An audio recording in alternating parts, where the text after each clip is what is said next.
They say Tokyo never sleeps, but when the rain arrives, the city finally stops to breathe. The transition from day to night here isn't a sudden shift, but a gradual bleed of colors, electric blues melting into neon pinks. Tonight, we aren't just passing through these damp corridors. We are listening to the rhythm of the storm. Each drop that hits the pavement is a note in a much larger symphony.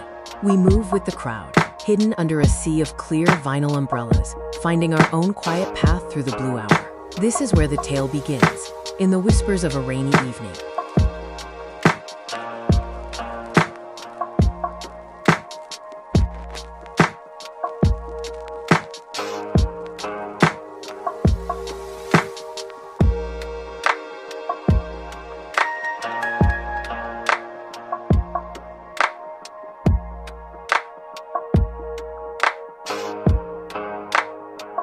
We slip into the narrow veins of Shinjuku, alleys so tight that the sky is just a sliver of gray between the rooftops. In these sanctuaries, the world shrinks to the size of a ramen bowl. The neon glow feels warmer against the cool, damp air, reflecting off surfaces until the ground itself looks like liquid light. Can you hear it? The hiss of the yakitori grill, the muffled laughter from behind a sliding wooden door, the steady drip from a red lantern.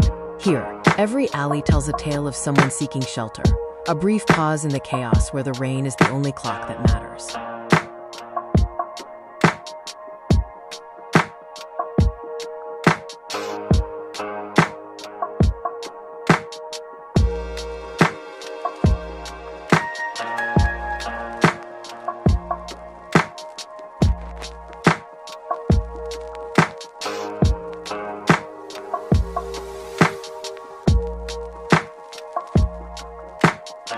There is a peculiar kind of peace found only on a rainy train ride.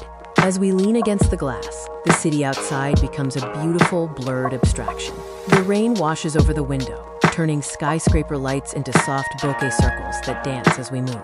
Slow travel is less about the destination and more about these suspended moments, the space between where you were and where you are going. The rhythmic clack of the tracks becomes a heartbeat, steady and grounding. In this transit flow, we aren't chasing the next sight. We are simply existing in the movement.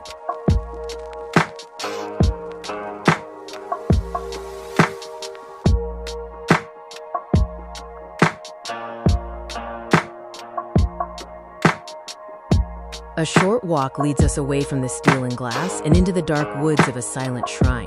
Even in the heart of the world's largest city, there is a silence that only the rain can truly unlock. The scent of wet cedar and ancient stone fills the air.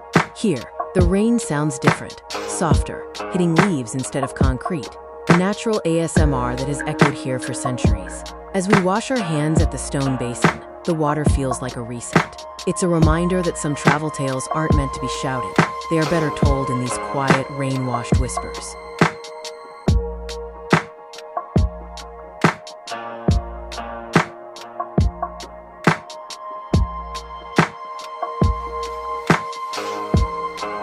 We return to the crossing at Shibuya, where hundreds of colorful umbrellas converge in a synchronized, silent dance. From a window-side cafe, the view is hypnotic. The city remains slick, glowing, and timeless, but we have seen its softer side.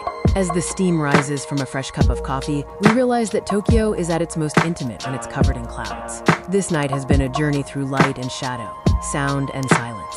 Our tale for tonight ends here, but the city's story continues with every drop that falls. Sleep well, traveler, until the next adventure begins.